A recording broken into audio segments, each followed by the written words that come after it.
Hello viewers. इस video में मैं होलिस्टिक बॉडी अर्थात समग्र शरीर के बारे में चर्चा कर रहा हूं। जो दिखाई दे रहा है वह तो केवल स्थूल शरीर है। किसी को नहीं पता कि हमारे मन में क्या चल रहा है। वास्तव में हमें व दूसरों को भी कर्म और विचार दोनों ही प्रभावित कर रहे हैं। इसका अर्थ है कि जब तक हम अपनी होलिस्टिक बॉडी अर्थात समग्र शरीर को नहीं जान पाते, हम अपने आप को पूर्ण रूप से नहीं समझ सकते। आइए होलिस्टिक बॉडी अर्थात समग्र शरीर के बारे में चर्चा को आगे बढ़ाते हैं। हमारी होलिस्टिक बॉडी यानी समग्र शरीर 3 अलग अलग शरीरों से बना हुआ है। स्थूल शरीर ग्रॉस या रूट बॉडी, सूक्ष्म शरीर एस्ट्रल बॉडी, कारण शरीर कैजुअल बॉडी। हर एक का अपना ही महत्व है। हम स्थूल शरीर यानी ग्रॉस बॉडी के द्वारा कर्म करते हैं, लेकिन पहले कर्म का विचार मन में ही आता है और मन ही विचारों का स्रोत है और मन मनोमय कोश का हिस्सा है। जब तक बुद्धि की कसौटी पर हमारी सोच सही नहीं उतर जाती,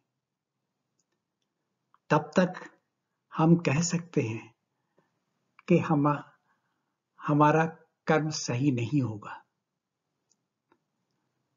हम सुनिश्चित करते हैं कि हमारी सोच सही हो, तभी हम कर्म करें। और जब हम कर्म करेंगे तो कर्म का फल भी भोगना पड़ता है।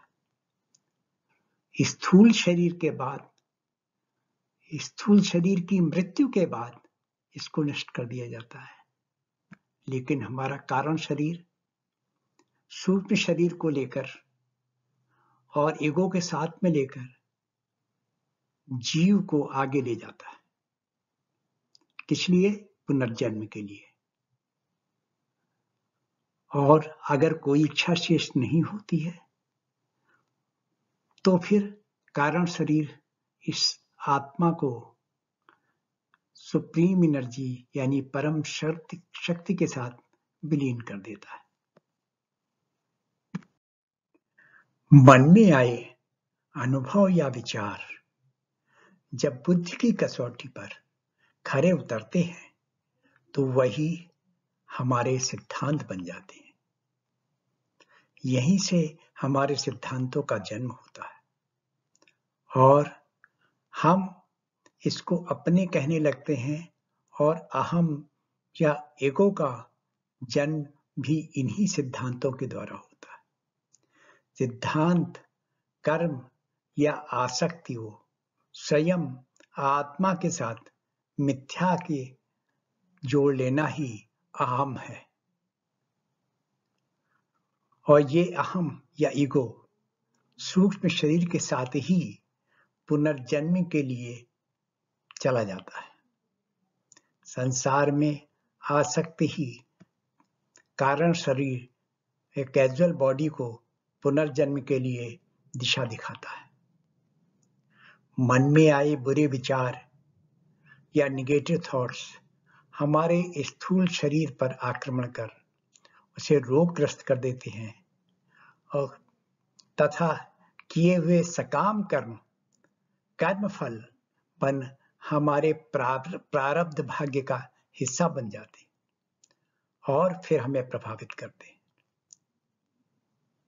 लेकिन यदि कोई कर्म फल शेष रह जाए तो ये हमारे कर्म बंधन बन जाते हैं और ये कर्म बंधन संचित भाग्य बन हमें अगले जन्म में भोगने के लिए सूक्ष्म शरीर के साथ चले जाते हैं। यदि बिना फल की इच्छा के निष्काम कर्म किए जाते हैं तो आत्मा परम शक्ति में विलीन हो जाती है या सुप्रीम एनर्जी के साथ विलीन हो जाती है और हम मोक्ष प्राप्त कर लेते हैं। यदि यह वीडियो पसंद आया हो तो शेयर एंड सब्सक्राइब करें।